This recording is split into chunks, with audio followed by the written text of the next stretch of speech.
Hey, Michael J. Let's take our broomsticks over to Strixhaven and discuss what's going on in the various classes and courses and biomathematics we can deal with over there. Dude, my understanding is that you like you've been known to like a gnarled mass or two in your day. I have liked specifically a gnarled mass. Yes, that is correct. So how do you feel about Augmentor Pugilist? The 1GG, and my apologies if I'm just not pronouncing Pugilist right. Oh, no. Augmentor Pugilist is 1 green for a 3/3 troll druid, 3/3 trample, and as long as you control 8 or more lands, this dude's +5/+5. Right, so first of all, you have pronounced it correctly, because pugilist is, punching. That's like boxing. So, Yeah. 3/3 trample to start for 3. I don't know. 8 or more lands? 8/8? Huh. I mean, I like it a lot if I'm getting an 8/8 for 3, I gotta say. But, that's a very endgame scenario to be in. Is there And any it's other... not even 8 mana. It's not even 8 mana. You have to have 8 lands. So mana elves don't really help you. But is there another reason we might talk about the Augmentor Pugilist? Well, the backside is Echoing Equation, 3 blue for a sorcery. Choose target creature you control. Each other creature you control becomes a copy of it until end of turn, except those creatures aren't legendary if the chosen creature is legendary. I mean, that could be some kind of a beatdown sometimes. Or sometimes it could just be an utter waste of 5 mana. So it's kind of a mirror weave, but it's sorcery and 5. However, it's only your side. Yeah, I think that if you had an Augmentor Pugilist in play and he was an 8/8, it would be a pretty good thing to target with the other side of one of these things. I think that the overrun aspects of that are probably like narrow, but within the range. You got to really be into it for the 3/3 for 3. What? I think you really got to be into it for the overrun. Not the overrun, but the 5-cost spell, the Echoing Equation. So, talk to me about where you might want this then. Like, it's just an end game play, right? Like, you got to get him that turn? Yeah, you're trying to get him that turn. So, you've got 4 tokens and something that's big. Now your opponent is dead. Okay. I'm into it then. I mean, that's weird. Like, I mean, are you playing for that? Like, that's in your deck? Like, I want to do this thing? Like, that's my plan? Let's do an example. Do you remember, like, that deck that's, like, green-white tokens, and then it just has, like, Lyra Dawnbringer, and then, like, a couple other angels? Yeah. Dude, if you just turn all your tokens into Lyra Dawnbringers... Yeah, so that deck was very successful in its window. It was a weird deck, and that was a green creature deck that didn't rely on a lot of explore, right? That was the mechanic, and in fact, it was shutting down other people's come to play abilities, but it didn't make the ability to make blue, right? So I guess we just got to also tune our mana base, because I get it.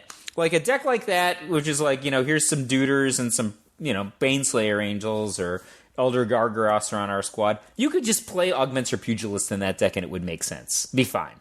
Right? So, So here's another thing you can do with it. If you want to try to use it unfair, you can exploit the fact that this is one of the very few cards that lets you make multiple copies of Legends.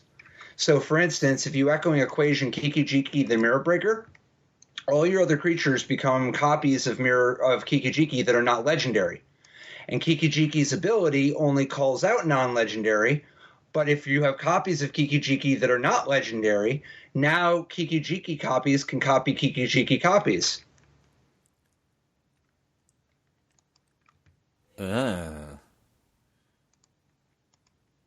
This sounds like it could be abusable. But I need to get something to untap them all now, right? Because I'm making Kiki-Jiki Or copies. that you care about all the triggers. Yeah. The point is just more of a proof of concept of there's things that are balanced by legendary, and this strips legendary. This isn't even just making it so that you can have multiple legends. This is actually removing legendary from a card that was never intended to not be legendary. Yeah, so I mean, if we had a flipped Luca Wayward Bonder, right, you could have the pandemonium effect go on, and you could just kill people with that blue. That's a thing. That sounds like a really convoluted way to get there, because I will have had to get that Luca to -7 also. So I don't know, man. What do you think? I mean, yeah, I'm not doing it for you yet. I don't know. It what if seems there's just to me little like value where you just got this 3/3 trampler, and also you can just overrun all your cards into echoing equation. Yeah, I think I don't know. I don't think I would be into it. Maybe. Okay, here's the big thing. You know how there's all these cards in this set that make fractals that are 0/0s with a bunch of counters? If you do this to, if you turn all your fractals into a copy of something that's not a fractal, they're going to be enormous. Yes. Because they keep all the +1/+1 counters, so they're real big, you know? Yeah. I mean, it's a very similar experience that if you played any kind of the mono green mid-range or mono green stompy decks over the course of the last year or so, where you gem razor up a Stonecoil Serpent, right? It had all the counters. Now it has an additional +4/+4 and get all kinds of trample action. It's a different universe now in terms of size. If that's a thing you might want to have had an experience of already. Yep, it is just like that. I have a different blue-green flippy-dippy card. What about Biovisionary? Sorry, what about Biovisionary though? Before we go, Biovision, the actual just multicolored blue-green guy. Yeah, at the beginning of your end step, if you control 4 or more creatures named Biovisionary, you win the game.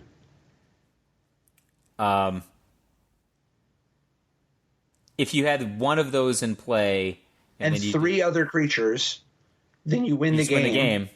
And this is legal in Pioneer. If you get there, right? You have to stick, right? Yeah, I mean, there's a lot of things. Like, you need this 5-cost spell on your 3-cost vulnerable, understated dude, and to have 3 other creatures that are still in play, and then you end the turn successfully. Like that pretty substantially breaks the Dave Price rule, right? The Dave Price rule is when there's a creature that you don't know what it is, just kill it. Because if you don't know what it is, it can't be good for you.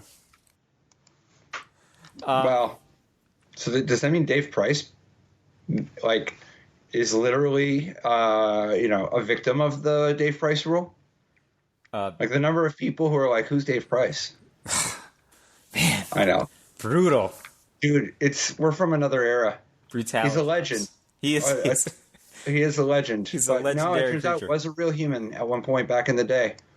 Good to study up on. But, so, it sounds like you're cool on this guy, but you had a different card in mind. Yeah, so talk to me about this. People are very hot on this card. And I don't know. Maybe my head is just not fundamentally calibrated to broken. So Jadzi Oracle of Arcavios. Heck of a name. Yeah, so heck of a casting cost. 6 UU for a 5/5 legendary creature human wizard. Discard a card.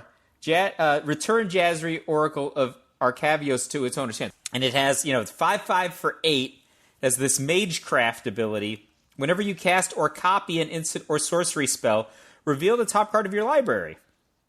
If it's a non-land card, you may cast it by paying 1 rather than paying its mana cost, and that's pretty cool. If it's a land card, put it onto the battlefield. I mean, that's some kind of a cost. Man, that's quite the 8-drop. Okay. And then the backside? So the backside is Journey to the Oracle.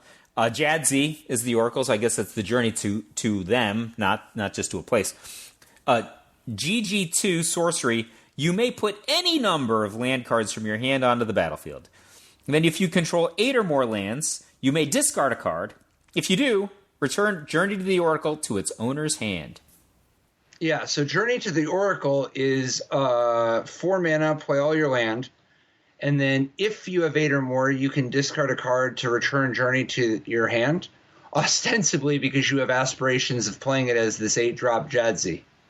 Yeah. Like, Jadzi is a powerful card advantage engine if you... I hate to say if you untap with it and play, because if you just have 9, right? Like actually, if you have 10, you can theoretically just Magecraft it immediately, and maybe there's something exciting on top. Right? Like, if you had, like, a temple and you, like, knew that there was... I think it's safe to describe it as an 8-drop. You think it's... So, just, like... But it's just tapping out for this is not... It's not very good. You can save it. If you have a card... I'm not saying the card's very good, man. I'm just saying what it does. So you don't think this card's very good?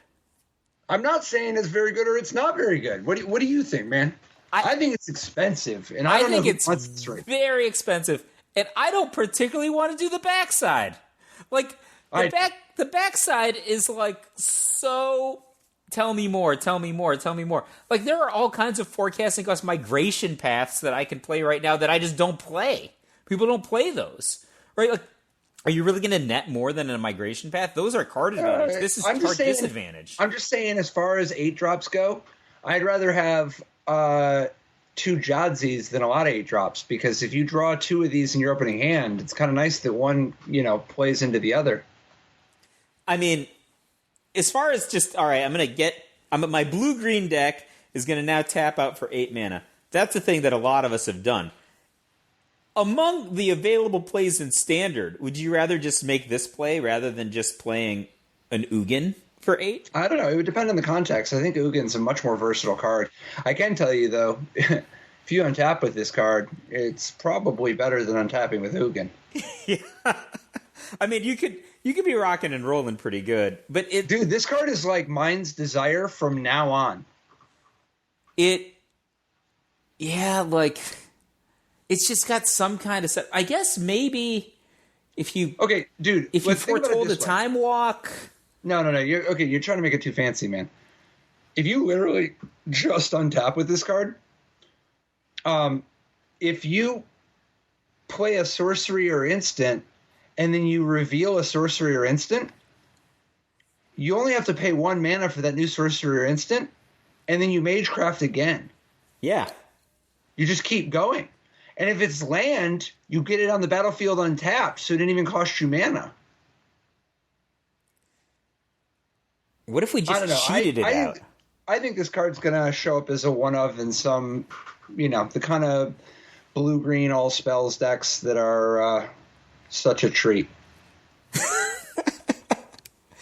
I would thought it would be played like in rampier decks. Yeah, I'm talking more like a Turbo Time Walk sort of ramp. I think that if you're just going straight forward, it doesn't have as much board impact as you would want out of your 8-cost ramp spell, given the amount of like the ultimatums and such. Yeah, like a 5/5 for 8 is just not an impressive body. That's the problem. It's just going to eat a terror or something if you don't do something about it. I don't know, man. One of the things that we haven't talked about as much are the lessons cards.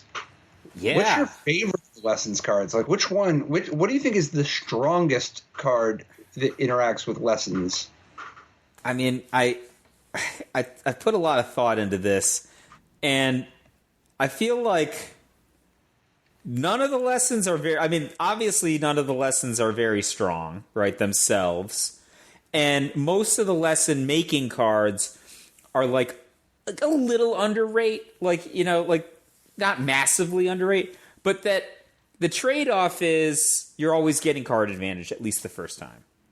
Right? Is that a fair assessment? Like, none of them are that strong. Like, I mean, nobody needs to be... in the competitive play, nobody needs to be destroying something for 5 mana. Right? Is that horribly unfair? I mean, it's kind of a sweeping generalization. I don't know if I can just grant that. Let's just assume that it's true, though, in your estimate. All right, so let's just run through some of these colorless lessons for a second, right?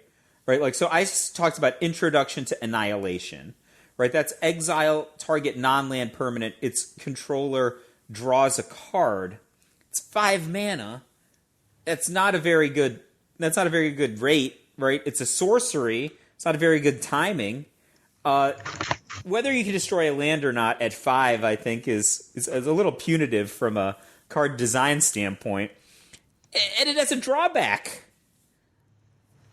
But it is very flexible, right? That is a very flexible card to be getting, when you're learning and you're doing one of the learns. On the other hand, I kind of like environmental sciences. That's a lesson for 2. Search your library for a basic land card, reveal it, put it into your hand, then shuffle. You gain 2 life. It's like a rampant growth. Then instead of actually accelerating you just gain 2 life, which is not that bad, right? Like, I'm a person who played, what's the name of that bauble that you can search for a basic land in, like, my mono red deck? I had, like, 1 swamp. I'm okay with this card. I don't think it's fantastic. I just think it's a little underrated. Yeah, but out of your sideboard, this could be quite good, right? Yeah, I think, like, but here's the thing: you still need to set it up with a learn. That's the thing, right? It's not like you can just go get it anytime. That's not the thing. It's not like a companion. Well, what about the colored lessons? I mean, they're not all colorless. Like, for instance, what do you think about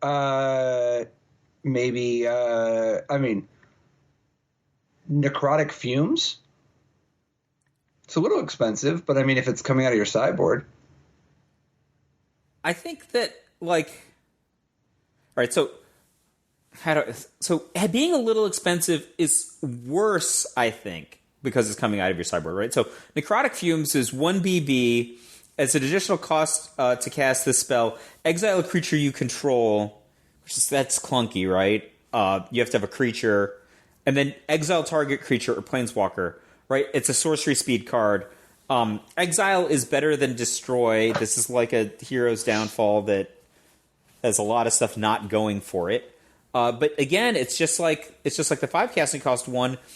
You get some flexibility, you save some space relative to main deck, but I think it's clunkier because, like, I actually had to learn before I got this. Right? It's not just I can't just get it, right? Like, if lessons were just always sitting in your sideboard and you could get them at any time, I think that we'd obviously be having a different conversation, right? Is this, like, radically overpowered or something? But, like, I don't know. I feel like there's not just the deck building cost of having a lesson in your sideboard. You have the deck building cost of having learns in your main deck. Like, what learns do you want to play with? So what do you think of Field Trip? 2 and a green, search your library for a basic forest card, put that card onto the battlefield tapped, then shuffle, learn. So it's a cultivate, doesn't fix your colors, but it does let you learn. So instead of having an extra basic in your hand, you have whichever lesson you want out of your sideboard. Or alternatively, what about Dream Strix? 2 and a blue, 3/2 flyer. When it becomes the target of a spell, sacrifice it, and when it dies, learn. So let me just talk about Field Trip for a second. I think that you described it as a cultivate, right? There are a couple other things that you can compare it to at 2 and a G, right? How would we compare this to a Beanstalk Giant, right? Would you rather have, a giant guy for a bazillion mana, or would you rather have, one of many different lessons, I suppose? I think that's a reasonable question. Only being able to get a forest is a pretty substantial restriction, though, right? So most of the decks that play both cultivates and Beanstalk Giants, and maybe Wood Elves is a bad example, are all generally playing different kinds of basics. You rarely see those kinds of cards in decks that are mono green. And then besides which, you're probably going to get a non-green lesson, I would guess. Actually, on the note of green, though, I mean, isn't Gnarled Professor at least speaking your language? The 2 green, 5/4 trample, when it enters the battlefield, learn? That card, actually, I think that card's pretty good, right? There would have been a time when this would have been like just the top flightiest creature, right? Like 5/4 for 4 with trample is not that bad. Like people played Iwamori of the Open Fist, despite the fact that other people were also playing Legends. They rolled the dice on that. I think that card's pretty good. Like, so here's a couple lessons to pair with this guy. Basic Conjuration, 1 green, sorcery lesson. Look at the top 6 cards of your library. You may reveal a creature card from among them and put it into your hand. Put the rest on the bottom of your library in a random order. You gain 3 life. Yeah? I don't know, Patrick. That's very expensive to me for that ability. That's just like draw a card, gain 3 life, basically, for 3. You're converting your learn into this, though. Huh. Okay, how about 6 is a decent dig. How about contain? Okay, here's another way to think about it. Would you play with 1 and a green? Look at the top 6 cards of your library. You may reveal a creature card from among them. Put it in your hand. Put the rest on the bottom of your library in a random order. You gain 3 life. For 1 and a green. For 1 and a green. Not a lesson, though. Just 1 and a green. So it's like a commune with the gods, but for 1 more mana, you get to dig a card deeper, and you gain 3 life. I think no. Interesting. I think okay. No. At G, for sure I would, right? But really? That's bold of you. Yeah, but 2 is a lot, man. Yeah, but gaining 3 life is a lot, man. So I think that I could be persuaded, if I had a deck that was centered around getting a particular creature, right? Like maybe a combo deck or something. Just go find more of this guy, man. Keep it going. He's legendary, though, right? Yeah, I know, but what are they going to do? Not kill the 5/4 trample? Oh, he's not legendary. He's just a tree folk druid. Yeah, classes in season.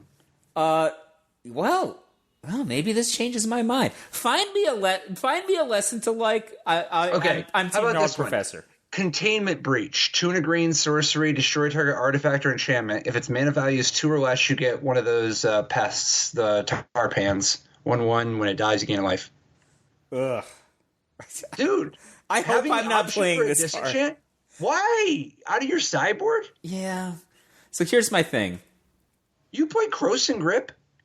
I have played Cross and Grip one time and I wasn't happy. Drew Levin convinced me to play Cross and Grip in a format I could have played Naturalize. Here's my thing about Containment Breach. If you play 1 in your sideboard because you're going to play cards like the Gnarled Professor, I feel like you just got to play like 4. Like you're only in it for the first one, but then you're like, yeah, well, there's matchups where you actually want to destroy a lot of artifacts and enchantments. So you just got to play a lot of these because you can't play the efficient ones because that would mess up your learn lesson combo. I don't know about all that. No. What about? Dude, let's say no. Go with me on this one. Okay. If you had a deck that needed wrong, you were going to play, call it between 3 and 5 disenchant effects. Your first 4 wouldn't be containment breaches if you were playing a learn lesson deck. My first 4 wouldn't be containment breaches. No, I wouldn't. I would not play with 4 containment breaches. No, not in your main deck. I know. I would not play with 4 containment breaches. No. So if you were, they have wildly diminishing returns. All right. How would you play 2? It depending on the context, I'd be open to it, but each one gets way worse. Yeah, the first one I'm not happy with. That's why I'm like, So what about fractal summoning? X Simic for XX. 0/0 with X +1/+1 counters. I hate to say it, I love that card. But I'd love it more if I gained life and drew cards along the way. But it is not a bad mana sink. It's certainly not as a lesson. It is not bad at all. All right, what about Necrotic Fumes? 1 black sorcery as an additional cost, sack a creature, exile target creature or planeswalker. I can see having to play it. Certainly I was an Innocent Blood guy for a while. I wouldn't be happy, though. What about the special divination, Teachings of the Archaics? 2 and a blue. If an opponent has more cards in hand than you, then draw 2 cards. And if they have at least 4 more cards in hand than you, you draw 3 instead. I like this card. But there you go. That's one to like then.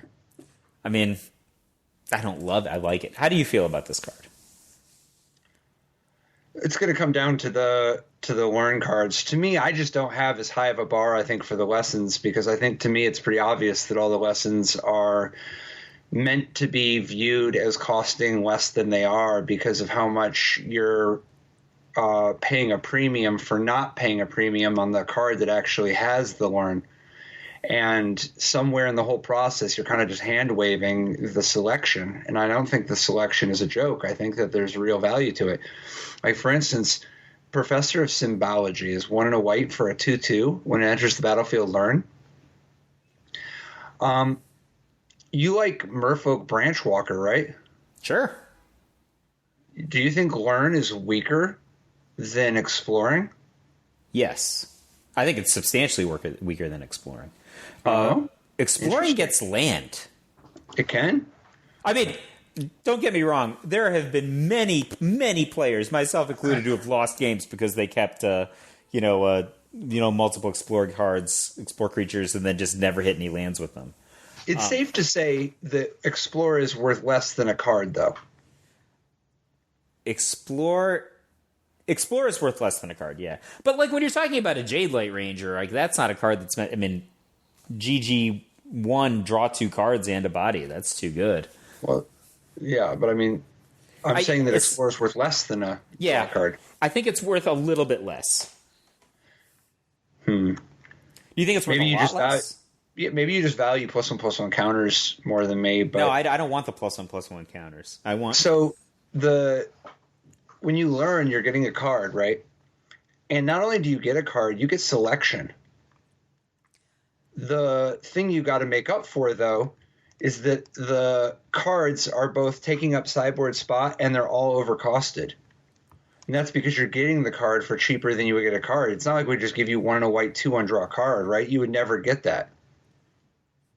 So I think that my hang up is I'm spending a lot of my sideboard space on... You don't need to spend that much. I mean... Plus, dude, in best of 1 and you're free rolling anyway. Okay, that's in best of 1 only. But if I'm playing like a good number of... Like Professor of Symbology is that's like a pretty good creature in terms of its rate of return. If you're playing, lessons that you can get. If you play him along with Gnarled Professor, then you have like a decent number of creatures that are just like, these are basically okay rate of return on power and toughness, plus, draw a card attached to them. You actually need to have a critical mass of lessons in your sideboard, or you're just, or all of a sudden you're just going to have 1 and a white for a 2/1 don't learn, right? You actually need to have a lot of those things. You don't need to have a lot. Enough. It just depends on how many learns you have in your main deck. But sort of, because it also depends on how high impact the lessons are. Like if one of your lessons is Mascot Exhibition, 7 colorless, create a 2/1 white and black Inkling creature token with flying, a 3/2 red and white spirit creature token, and a 4/4 blue and red elemental creature token. Like that's a pretty big game, right? Like if you've already played Mascot Exhibition, like let's say you only have 4 lessons in your sideboard. If one of them's Mascot Exhibition, do you really need a 5th lesson?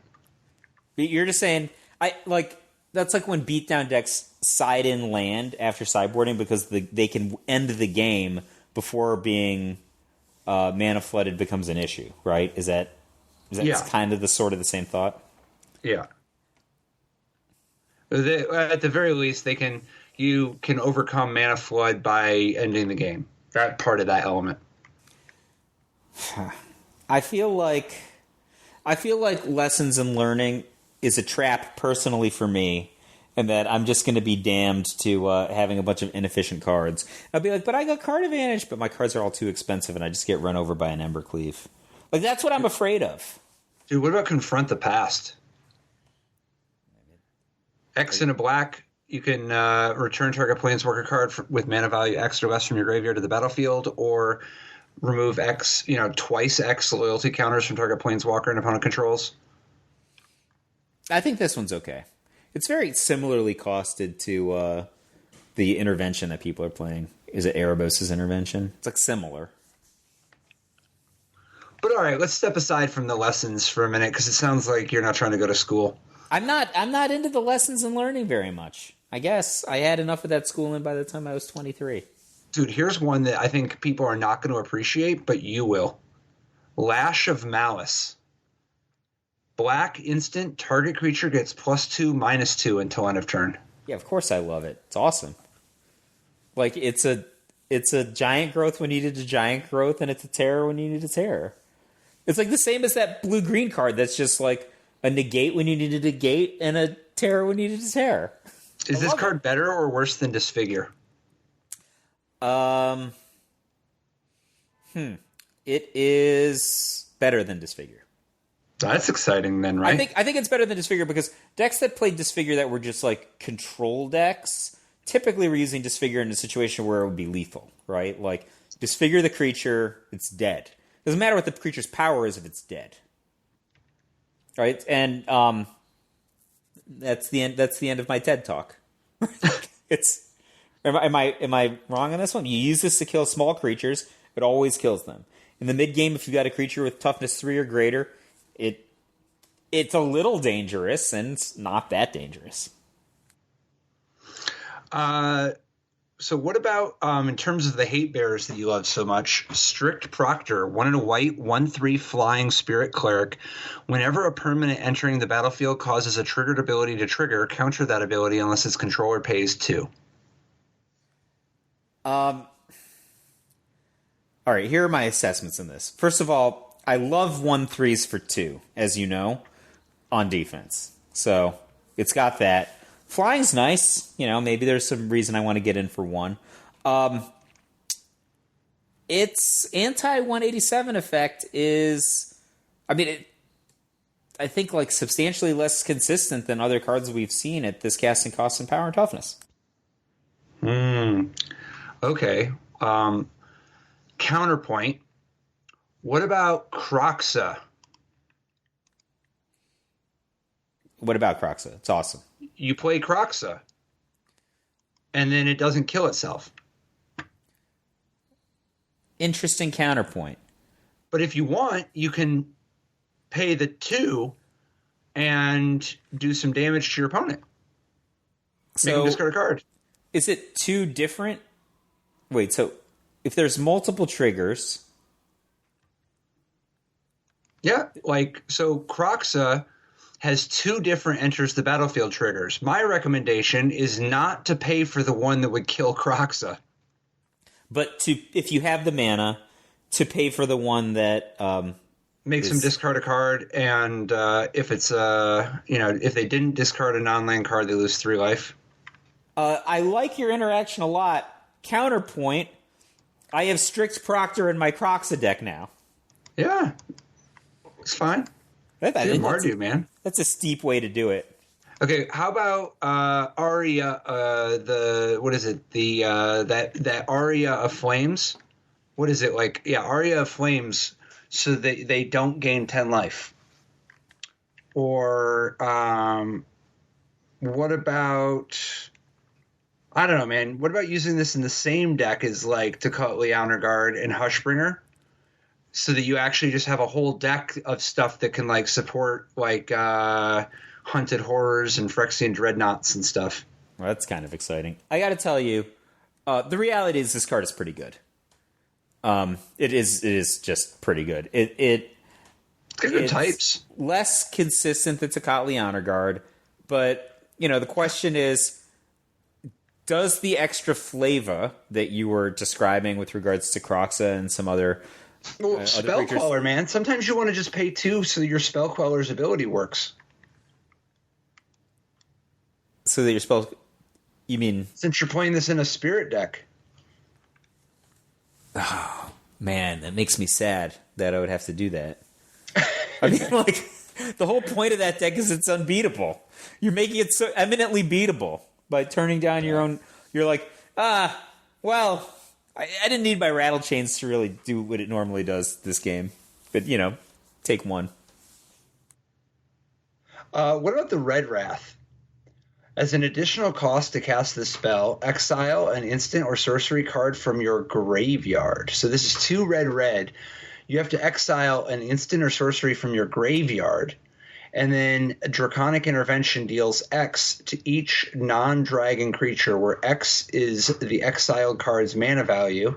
And if a creature dealt damage this way would die this turn, exile it instead, and then exile Draconic Intervention. I mean, this is an awkward way to do it, right? Like, what? This is an awkward way to do it? Yeah. I mean, Can you not imagine a situation where you want to wrath somebody for 4 and you don't have an appropriately sized instant or sorcery card in your graveyard?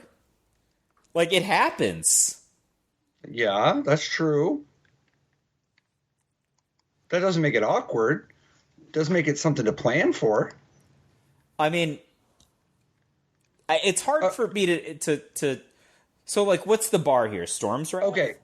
Like, I'm just trying. Like, what's the point of comparison? Okay, so if you set it up with something halfway reasonable, like Behold the Multiverse, right? Behold the Multiverse lets you get a 4 before turn 4. Yeah. And of course, you could also just use some of those, like, the various looting spells that let you draw 2 cards and discard a card and stuff like that. Yeah, or depending, what format you're playing, you could be cycling. There's all kinds of stuff you could do. No question. Right. Lots of stuff you can do. So once you're dealing 4, you get to have a deal 4 that doesn't damage your dragons. Additionally, you get to exile all your opponent's graveyard recursion stuff. Additionally, you have the option to do stuff like, say you cycle the boon, right? So that you have a 6. It's actually really easy to have this thing deal 6. Which is a lot more than you can get out of your 4 damage sweeper. Plus, this doesn't hit planeswalkers, which can be upside if that's what you're into. So, could be better in a deck with planeswalkers. Could be better in a deck with dragons. I mean, cynically, I would note that neither dragons nor planeswalkers are instants and sorceries. Right? Yep. So, but some of them work well with them. Yeah, look, this is clearly, you want to do binary code, this is a 1. There's no question about that. I'm just saying it's a little awkward. Awkward isn't bad. I'm a little awkward. I've gotten okay in life. Okay, how about this? Fervent Mastery, 3 red sorcery. Search your library for up to 3 cards. You put them in your hand, shuffle, then discard 3 cards at random from your hand. But it also has a mode that you can pay 2 red rather than paying its mana cost. And if the 2 red cost was paid, an opponent discards any number of cards, then draws that many cards. So for 5 mana, you get a triple Demonic Tutor, but then you discard 3 cards at random. But you can get it for a mana discount if you're willing to let your opponent loot, red-style loot, as much as they want. 1 shot, though. I mean, I gotta win soon if I'm casting this, I think. Like, for 4 or 5 or both? If I have this in my deck, I have to win. Right? Like, this is not a very good card in anything but an extremely unfair situation. Look, you just wouldn't play this in a deck that was going to play like a legitimate game of Magic. You only play this in a deck that it doesn't matter that the opponent just looted however much they want because you're killing them this turn. You don't have to let them loot. You can just do it for 5, man. I mean, like, I also don't imagine... I mean, I don't know how many cards I have at the point that I cast the Fervent Mastery, but if I don't have at least 1, right, at the point that it's cast, all the cards that I Demonic Tutored for, I'm going to discard, right? If you have no other cards in your hand, yeah, that's I have true. to have at least 1. No, you could just play with cards that you want to discard. And then I guess I could... At 0 cards, if I just top deck the Mastery, I could just get, like for instance, 3 cards I want in my graveyard. Like, one of the cards could be Past in Flames, right? Okay, I buy that. And you could be playing, like, a Breach deck. You could also just be playing some kind of graveyard combo deck, right? Like, if you go get if you go get something like Sick to Reanimate, You can just have it win-win. It's like gifts and giving for 2 cards, right? Like I'm down for all the stuff you said. I'm just saying you can't play this in a regular deck. You have to play it in a deck that needs to win now. Well, okay. Let's imagine that you're playing a fair deck and you just have a lot of stuff like deep analysis. I don't know what this looks like, but let's say in the years to come, right? Like this card's got some decent selection, right? Like this is a triple demonic tutor, particularly if your hand is filled with junk like lessons. It all comes around. Yeah, I mean, I think this card... You could just have a ton of land in your hand, man, from like all the different ramp spells and stuff. If you've got some kind of a Yawgmoth's Will, then this has much lower of a downside than elsewise. I 1,000,000% agree. And there's plenty of things that you could just have a permanent in play that will ensure that you can like get back your card, that will get back all your cards. I think this card's going to get played. I think it's... I'm not sure. 5 is a lot, so I think part of the incentive to it has to be casting it at 4 and not caring too much. And certainly there are going to be matchups where even if you just let them, you let them get their cards because you cast it for 4, that it won't matter because like they just don't have cards that are good against you in game 1 or something. So that might be okay. But I think you're right. It'll probably get played. I have a card. Speaking of winning in an esoteric way. Would you tell me? I want this card to be good. I'm already emotionally prepared that it won't be good. Strixhaven Stadium, a 3 casting cost artifact with a lot of abilities. Yep. So it's 3 for an artifact. Tap, add colorless. Put a point counter on Strixhaven Stadium. Then it has just like 2 more paragraphs. When a creature deals damage to you, remove a point counter from Strixhaven Stadium. But, wait, there's more. Whenever a creature you control deals damage to an opponent, put a point counter on Strixhaven Stadium. Then, if it has 10 or more point counters on it, remove them all, and that player loses the game. This one's great, right? Great. Walk me through what your plan is with this one, man. My plan is to not get... So here's the problem. My plan is to not ever get hit, and my other plan is... Well, you don't have to not ever get hit. You just got to hit them at least once after you've, been hitting them enough more than they've been hitting you. Yeah, so all my plans so far have been some combination of, ooh, this is pretty good with Vorinclex, or, ooh, if I just had like 10 tokens in play, I can win on the spot. But the problem is if you've got Vorinclex, they're in trouble. And if you're hitting them with 10 tokens, they're in trouble. So I think this is a little bit more of a hopefully like maybe you got one chip shot in somewhere. You tap the Strixhaven Stadium 8 times incidentally for like normal person stuff. And then you have a lethal creature land in like matchups where neither player has that many creatures. Like, I feel like first of all, that's a great idea. But like, matchups like if you're playing against like an Emergent Ultimatum deck or something, you're like a blue-white control deck that's using this to accelerate to 5 mana or something, and you're just rando playing against an Emergent Ultimatum deck. Like, you're just going to cast this on turn 3 or 4, and you're going to win with it. Like, that's it. They're never going to deal creature damage to you, so if they can't just destroy it outright, you're just going to tap it, and it's going to be over. No? Okay. And no, is that a wrong interpretation of how that matchup would go? I don't know, man. I'm not so sure that I can be so confident on how it will play out. But the thing is, like, it's also probably like pretty randomly not the best against like mono red beatdown, mono white beatdown. No, man, I don't think that this card is at risk of being the best. But do you think it'd be a good sideboard card for control on control or control on combo matches? No. Nope. No. I think the card would be if it's going to be good, it's in some kind of a world where you want the ramp anyway, and you don't care about your like you're probably playing a non-green deck. You probably value it being an artifact.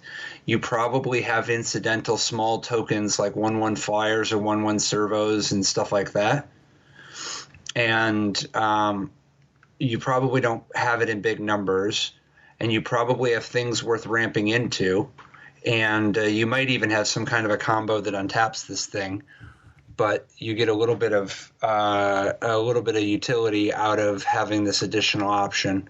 I think it's mostly, style points. So, things I like and dislike about this card. Thing I like, you win immediately if you get the requisite number of tokens or whatever counters on it. I mean, yeah, but like we were just talking about Biovisionary earlier. You don't win immediately with that. Like you still got to get there.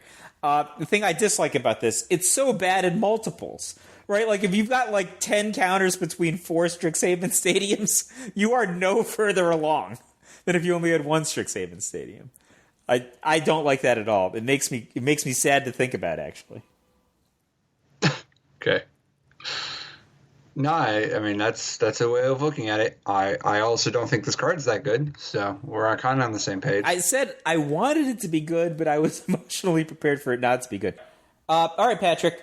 Yeah. We see the return of a card that was a pretty excellent Planeswalker from Throne. Is now, I guess, still one Planeswalker card, but it's a flip card instead of a multicolor card. Rowan, Scholar of Sparks on the front side, and her brother, Will, Scholar of Frost on the backside. We've seen them before, and, they were, dealing a lot of damage and sometimes drawing some cards and differently dealing a lot of damage. So it's kind of weird that both sides have the instant and sorcery spells you cast cost 1 less to cast, but because you get less utility, but it is cute that you can have both, so your spells can cost 2 less. Oh, that is cute. So Rowan on the front is 2 and a red for a 2 loyalty planeswalker. That, in addition to that incredible acceleration ability for early in the game, Rowan, Scholar of Sparks. So the +1 ability is Rowan, Scholar of Sparks deals 1 damage to each opponent. If you've drawn 3 or more cards this turn, deal 3 damage instead. And then the -4 is you get an emblem with whenever you cast an instant or sorcery spell, you may pay 2. If you do copy that spell, you may choose new targets.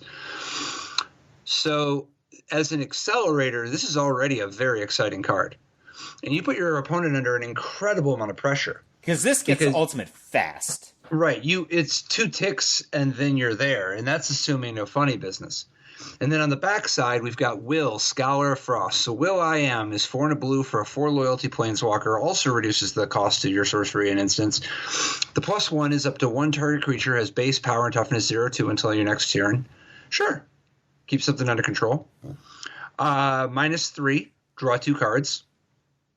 Sure. Like if you got a break in the action, you can play this, immediately draw 2 cards, and then you can just use this to detain something every turn, keep it as a frog or whatever, 0-2.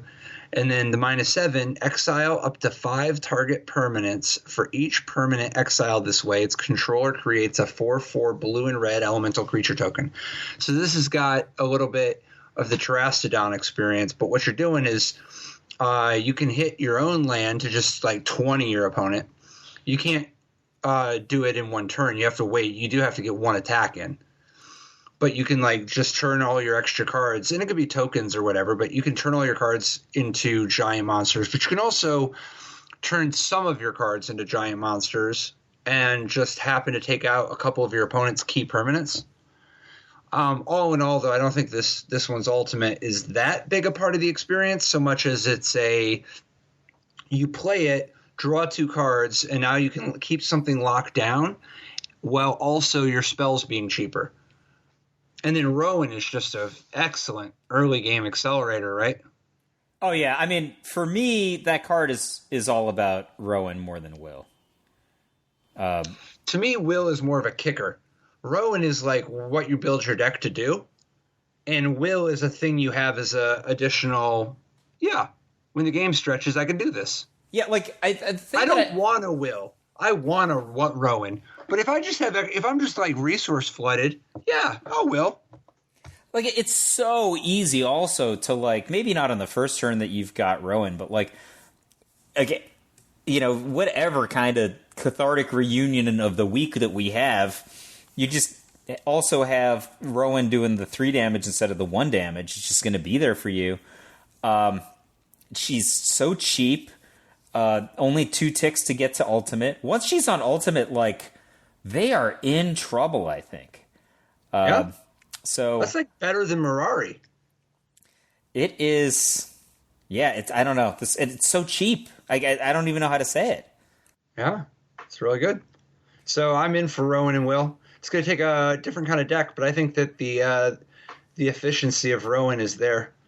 So, like, the Royal Scions, which is the card that they previously were on, right? Which was 1 a blue and a red for an enormously loyal Planeswalker, right? So Rowan's only got 2 to start, but the Royal Scions had 5 to start, and one of the main features of that card was that it got loyalty so fast as well. Can you have the Royal Scions in play with either Will or Rowan, or you can only? Yeah, you can have 3 different chases these days. Wow, man! Remember they changed? Yeah. There's no limits, man. Wow, that's you can crazy. Have Rowan in play at the same time as that book card, Rowan Kenrith. Yeah, no one would ever do that, though. But if you say so. All right, dude. Strixhaven's here. I'm into it. What do you? So you've seen the all the cards. What do you like the best? Who do you think is the mightiest Strixhaven card? I don't know. I'm still trying to be with it for one more week, but I don't want to just be the guy that's like playing Prismari Command. I don't want to be. I feel like that is all you've ever wanted to be. But I don't know. I don't know yet because so far I'm the guy who Prismari, But I sort of suspect, I want to keep looking at the different interactions. I sort of suspect that things are going to escalate. This is going to be the type of format where there's a lot of obvious stuff week 1, and half of it is a giant joke by week 3. Oh, no. And then out of the stuff in week 3, half of that is a giant joke by week 5. And by week 6, we pick up a little bit of the week 1 stuff again. It's like retro. Just ruthless optimization. Basically. All right. Well, I guess. What about you, man? What's your favorite? I mean, the heart of my head is still Valentin, Dean of the Vein. I think that card's just really good and really efficient. The one I'm most excited to be wrong about, but I will put a lot of effort and, burn wild cards to get there, is Body of Research. I really think that card's going to be good. I really want it. I mean, I want to be happy that I won games with a 40-40 when they were like, that card isn't very good.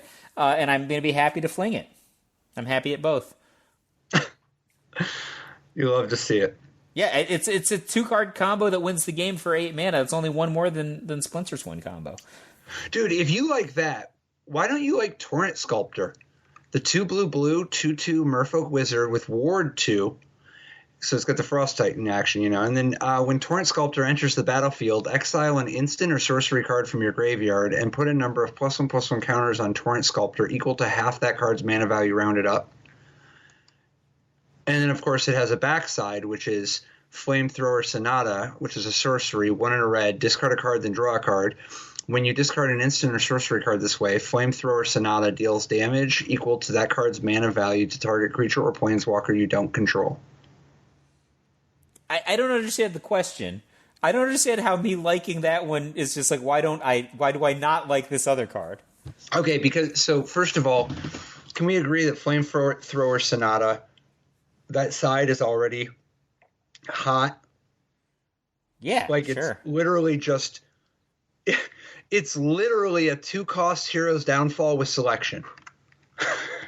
I think Flamethrower Sonata is hot is a good description. And not for nothing. On the other side, if you've got no cards in hand, you can cast it, but it won't be very good. But you cycle it. Yeah. And then Torrent Sculptor is basically just roughly a 40-40, but it has Ward, and it only costs 4. Wait, why is it a 40-40?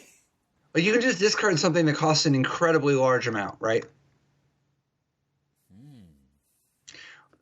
If you discard an ultimatum, it's a 4-cost 6/6 with ward. Plus, you could discard cards with your flamethrower sonatas that are in your deck. Well, that's what I was thinking. That's how you would get it there. Yeah. Dude, you could just enter the infinite.